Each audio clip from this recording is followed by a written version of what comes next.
the majority of our life is lived in liminal space. And there's this in-between space, this liminal space. This liminality that reveals possibility. I think we're in a liminal moment, but also in a place of transformation. I have great affection for the church and a troubled relationship with it. Just to be alive in time means that we're on the threshold of the future. That can't be the gospel, because God said to love our neighbors. We don't know what the future looks like. We have to work it out together. Yeah, I mean, I think it really bothers me that I've heard this excuse before when with well-meaning people, like, well, war's been happening since time began. That doesn't make it right. No. And those people that were killed, I mean, they had families. I don't know them. They're in a different culture. I don't even know the names. I mean, I could look up the names. They were people, and it's like we're so connected via smart technology, but so disconnected from the impact that I would argue our political leadership has on the world around. We focus on how it impacts us, and certainly we're feeling that right now. But the impacts that happen with, folks in other countries, they're people just like you and me. Mm-hmm. They have families, moms, dads, uncles, aunts, kids. They want the same, human beings want the same thing. And this idea that we can somehow separate them as others because they don't speak our language, or they look different, or they worship they pray to a different God. It doesn't matter. Mm-hmm. They're human beings. So,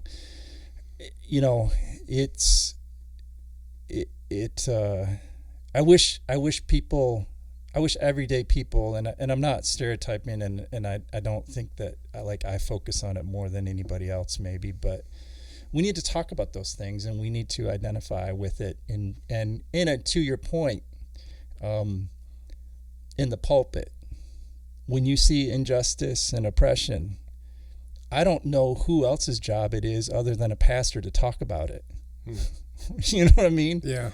So I don't know your friend, but I'm gonna completely disagree with his opinion. Well, my response to the stay in your lane, Pastor, was, look, I'm not a politician. I don't know economic theories. I don't know, especially global economy. I don't know, whether or not tariffs work or they're good. Like, I got opinions on stuff, but that's not my lane. But when it comes to theology or ethics or values, that's my lane. Christian nationalism is like the most damaging theology to hit.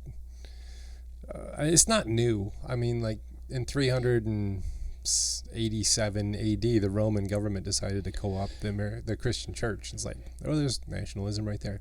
It's not new. It's just not what Jesus taught or the early church at all. But I think it's so damaging, especially in a modern day context, when like that unified deistic front that America put up against the Cold War communist Russia of the 80s and even back into the 50s when we adopted "In God We Trust" as our motto. Like, the cracks in that are showing so much now, with people who were put on pedestals as these are our standards, these are our models. Like, they're turning out to be, horrible human beings. Monsters. Yeah. But they're the ones that, like, even like growing up, I look at the people who taught my Sunday school as a kid, and where they are now, some of them at least. And it's like, well, one, I won't go there, but they didn't turn out to be the sources of moral authority that I thought they were. Yeah. It's like, just because you have a position doesn't mean that you then have the character to hold the position and teach things. And in churches, we're just looking for warm bodies to fill spots. And it's like, I get it. You got to have the volunteer base and all that kind of stuff. I understand. But there's something really inauthentic about the deistic nationalist front that we put on, that is just, I don't think it's working really well anymore. And it's like you see the exodus of young people from the church. It's like they didn't grow up with, they started growing up when the people started falling, like, your Ted Haggards, your Mark Driscolls, your, and now we've got new ones coming out seems like every week. Right. But that's the Christianity that they're exposed to, is look at the cracks in the facade. Was it all a ruse? Is there anything authentic there? And to try and go backwards and reestablish a kind of faith that embraces a nationalist front, it's like, I just don't think that has the power to transform human hearts and society into something that's good for everybody.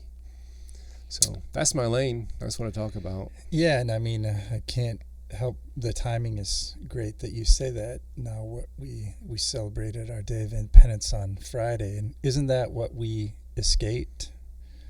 A theocracy.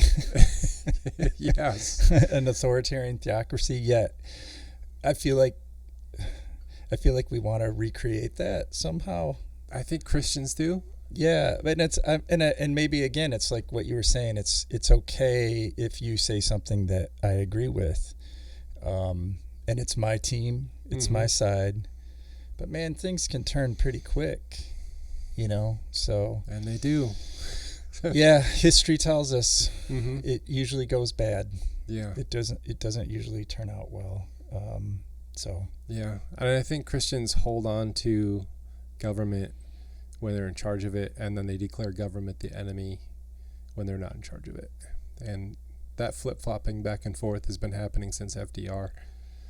And it's just, I don't know, it's like we're caught on repeat, It's just like, yeah, each cycle around brings us deeper into something that's anxiety inducing and wakes me up in the middle of a Saturday night sleep and causes me to not go back to sleep. Yeah, apparently skyrocketing national debt's not a problem anymore. All of a sudden. It will be if there's a different person and a different party in office in a Yes. few years. But right now, it's no problem. And I honestly, I have the commentaries that I listen to that I trust, and I know other people have commentaries they listen to that they trust, and they're in opposition to one another. But I just really, I have a hard time understanding the vision of the kind of society that the GOP wants to create right now. I don't see it. I don't get it. I don't understand why people are excited about it. What I see is violence and cruelty and celebrations of that and dominance, and I was just like, I don't understand. And I'm saying this honestly. I don't understand the vision of that and why Christians would celebrate that. And that's something that confuses me until I look at the actual seeds of fundamentalist and evangelical theology and social action. It's like those are planted inside of it. It's a part of it. And you don't really get to see it blatantly all the time. But once you start recognizing it, it's hard to unrecognize it. You can't, once you see it, you can't unsee it, kind of a thing. And then you have to untangle faith from the political tentacles that have its death grab wrapped around it. But I think if we don't figure out how to unravel faith from the conservative politics, I think we're going to spiral into, I think the church will just really fizzle out in a really bad way for a long time. And so I know they're trying to revive things and go back to something that they thought was amazing in the 50s when they had a unified deistic front against communism. But with interacting with young people, a lot of young people. I know young men are starting to like travel over to conservative spaces right now, but overall young people are just like, I don't think this is for me. I don't think this is for me. And they see it mostly in what the moral majority right is presenting as this is how we operate our faith, especially in these political spaces. And I think so many of the young people that I interact with, and you read the polls and it's like everything's on a decline. I don't think this is the thing that's going to save it. And frankly, it's like, well, if this is what it is, I don't think we should save it. I think we should let it fizzle and build something authentic on the other side. That's me being honest as a pastor. I think it was the MAGA politicians the first time around came up with, was it Republican? It was the Rhino, wasn't Republican it? in name only? Yeah. Could we do the Chino? Christians in name only? Oh, that's gonna trigger some. Oh man. Boy! Look what we're doing. Oh boy! So we got a second song that we're gonna play. Yeah. We've been playing this one like since we started. It's like our Whiskey River. Yeah. Like although we didn't write it. We did not write this one. Willie Nelson wrote Whiskey River. I mean, I'm assume he did. Maybe. That may be wrong. But this is like, hey, we need a song that we can just kind of jam on and get into the groove, and it's like, oh, we're gonna play this one. We always play this one. It's like our warm up tune. Yeah. It gets us in the groove. I was looking for my capo. It's on the end of my. I am old. It was here. But this is. We started playing this song back in 2020. Yeah. And I'm just really. I don't know when Ray. How do you pronounce his last name? LaMontagne. I don't know when he wrote this song, but the way that it keeps getting more and more and more relevant is just like, yikes. This is like. I have to. I don't mean to derail our conversation, but I'm still in the back of my head. I like how you say Isle Royale. So it might be Ray. It might be Ray LaMontagne. Montagne. How you say it? How are you supposed to say it? No, I don't know, but I like you say it. You say it how? What was the? It sounds like the Royale with cheese. I was actually just thinking that when you were the Royale with cheese. I can't think of the Samuel. Yeah, that was from Pulp Fiction. Pulp Fiction. Yeah, sorry. I saw that once, and that was enough for me. Ray LaMontagne. LaMontagne, yeah. Yeah, so I was thinking like again, two of my and the third song we do is another of my favorite songwriters, but yeah, I found out about this guy through a different artist that I like to listen to, Susan Tedeschi, one of my favorite blues singers and players, and one of my favorite bands right now, the Tedeschi Trucks Band. And I went to see her, this was years ago, and she did a cover of one of his songs, Shelter, which is a great tune. We need to add it to the Tom Ropel set list. All right. And I was like, oh, it was kind of one of those by association. Well, if Susan Tedeschi likes this guy, then I can too. I need to start. This is before, it was a little bit more difficult to find music before Spotify and Apple Music. But this tune always struck me as pretty poignant. It's depressing. Mm-hmm. But kind of asking like, hey, this world's messed up. What's going on? It doesn't really have an answer. Yeah. But to me, it's like a modern day psalm, because like the psalms ask the questions and they don't provide the answers, and they just kind of look up to heaven and like shake their fist at the sky. Like, why is it this way? And then leaves you like a good 1/3 to half of the psalms are that. And they're not just happy, rosy whatevers. And like this song is like one of those modern ones that just, it kind of captures that lament aspect that I don't think in church we understand what that is much, because we don't sing lament songs, but half of the psalms are that. And this one to me, this one reveals. People talk about praying to different gods and all that, and I think if we can reduce the faith of humans to one thing, and that's for all of human history, I think the biggest faith that we have is a faith in violence to get things done. Like if you look at, because you mentioned like we've been going to war forever and ever and ever, and it's like it's because we have faith that it's going to work. Well, we're real good at it. Well, I don't want to say. I mean, I don't think we're real good at the long game, but we're real good at blowing stuff up. We are, and we have faith that it's going to make things right, and it never does. No, violence can hold back evil. You know, in the case of World War II, you know, it can hold back a great evil, but violence can never fix society. Right. And I think for the most part, a lot of people have a faith in violence that it's going to fix things. If we go to war and we blow them up, then it'll fix everything and we'll be fine. And it's like, we've been trying that. I think the first recorded war was like 5,000 BC. So we've been trying that for close to 8,000 years, and it hasn't worked yet. And we keep going back to it, and it never works.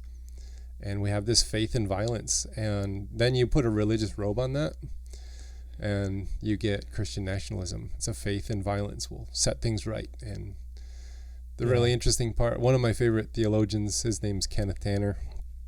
He's been on the show before, but he says no one else has to die to set things right. Like that's the heart of the Christian faith.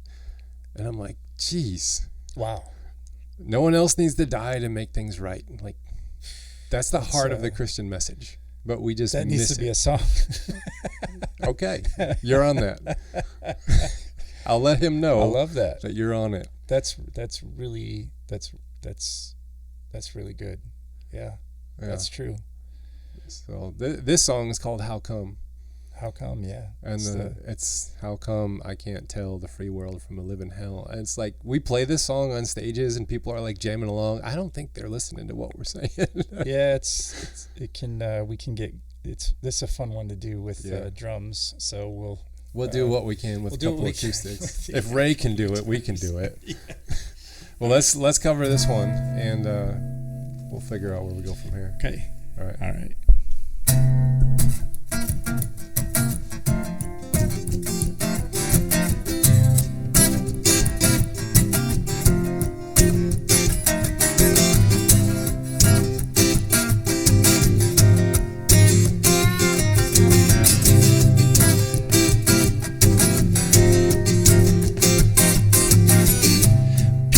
Street now, faces are long and grim, souls are feeling heavy and faith is growing thin. Fears that get stronger, you can see them on the rise. Hopelessness got somebody, you can see it in their eyes. I say, how come?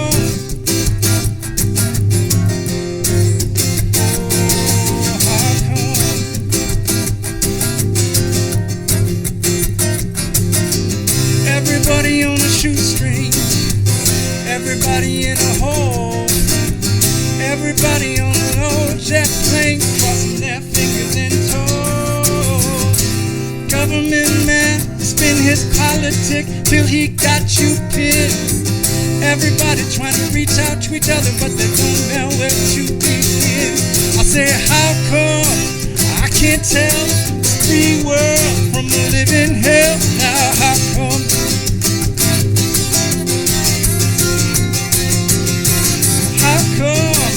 All I see is a child of God, misery. How come?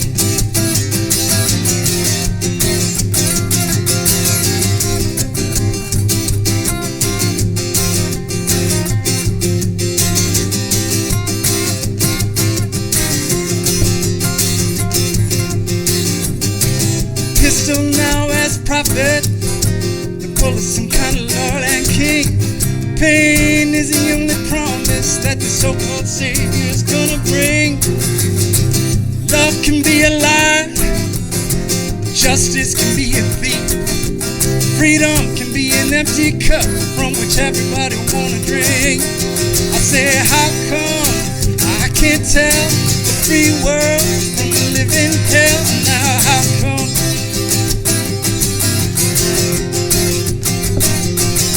How come all I see is a child of God misery? How come?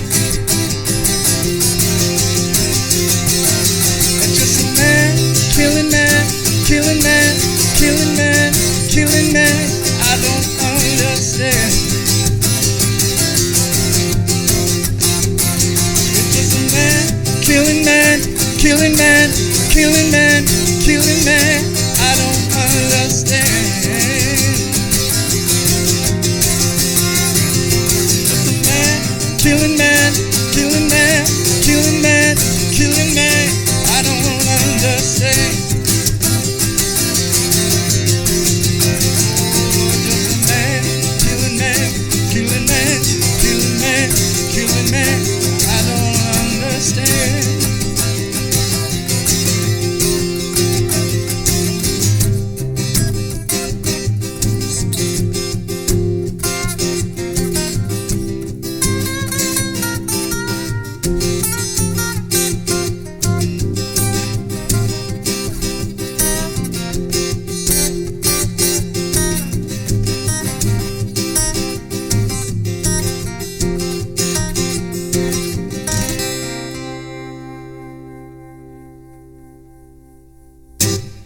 Oh, right, the hit. I totally forgot to put my Your harmonica. my harmonica in my foot. Oh, and your toe jingler. I forgot I put it over there. Sorry. Where's We'll do that for the next tune. Yeah, the toe jingler. Where's your toe jingler? It's right here. You got to show everyone the toe jingler. It goes right on your toes. Yeah, I'm gonna put it on right now so I don't forget. Oh, you can't forget the toe jingler. And now every time you tap your foot to the beat, you got a little bit of a, Yeah. You know, that song, I think my favorite, I guess it would be the third verse, the pistol now is prophet. It ties in exactly. Pistol now is prophet, bullet some kind of Lord and King, but pain is the only promise this so-called Savior is going to bring. And then the Chino, I like Chino. Love can be a liar. Justice can be a thief. Freedom can be an empty cup from which everybody want to drink. Yeah, I think that third verse is just like genius. Yeah. Genius. I think like our faith in violence it has a new expression like every revolution. There's a zeitgeist that captures the hearts of the people. There's a zeitgeist. And I think when Christians cannot identify the zeitgeist, they get caught up in it, then they label it as God, and it ends up just being a form of violence. And I'm like, Christians believe in, demonic and spiritual and satanic influence and all that kind of stuff, and there's all these different kinds of different interpretations and theologies that get wrapped up into there. But I'm wondering, like, if the zeitgeist of the age that captures human hearts and puts our faith in violence has something to do with what the Bible calls, those evil forces, the zeitgeist of human attention. And it just captures, you look at like how mobs can just get, with the witch hunts, and with the satanic panic of the 80s, and then you get January 6th, and mobs can just get taken over by like a mind that's not theirs, and then you can look back on something that you like did. When I think I was like 8 years old, and me and my friends, all of our neighbors, like we just got almost like our neighbors decorated for Halloween, and the kid that lived there, he was rather effeminate, and so he kind of absorbed a lot of abuse because of that. And all of a sudden, like, all of us had this idea that we were going to go over there and totally trash all their decorations.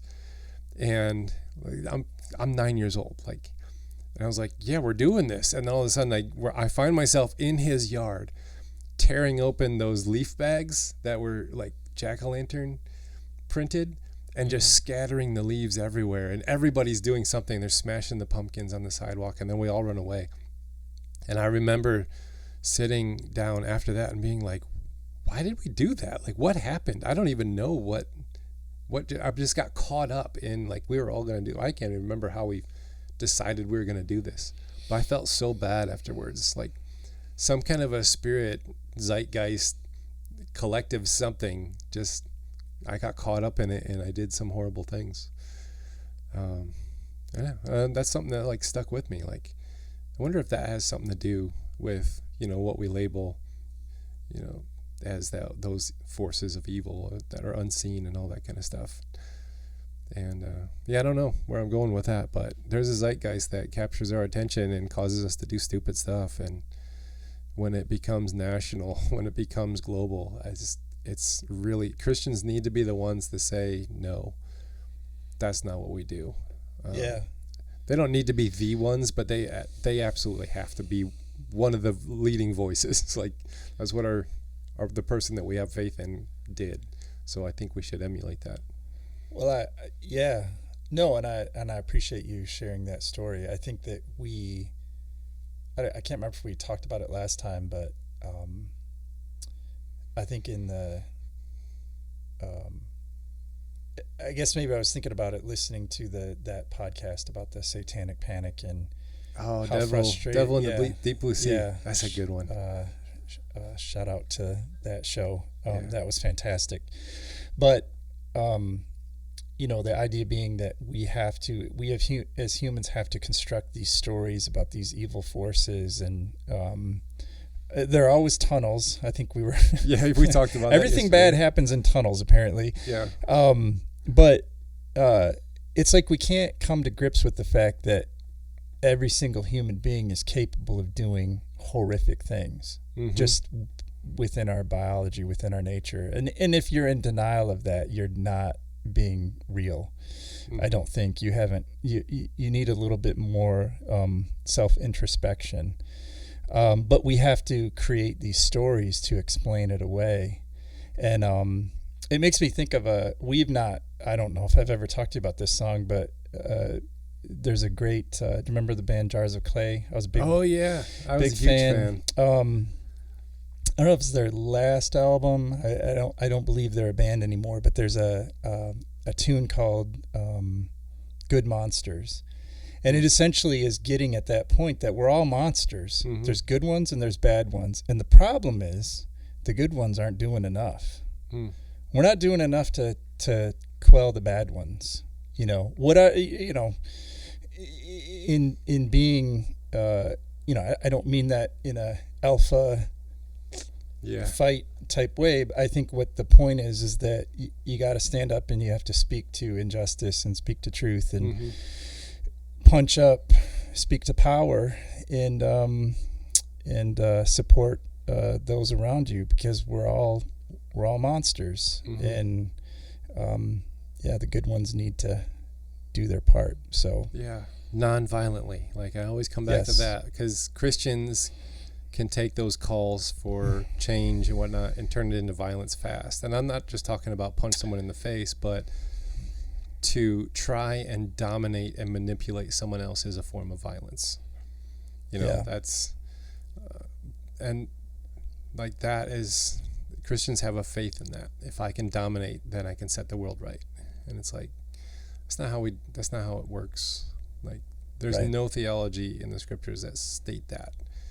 That's not a part of any of the mission of the apostles or Christ himself or any of the prophets. They're always calling us to look out for the widow, the orphan, the immigrant, and the poor. Those are I think Walter Brueggemann called them like the big four of the Old Testament. If we're not taking care of those, then hard times are coming. And it just seems like we're not taking care of those people. And in the Old Testament, those were the most vulnerable of society. Not just it's limited to those four, but in a patriarchal dominating society, those are the most vulnerable in that society. So we have to look at who are the most vulnerable in our society, and how can we care for them? How can we take care of them as the richest country in the world? What can we do to make sure that they are taken care of?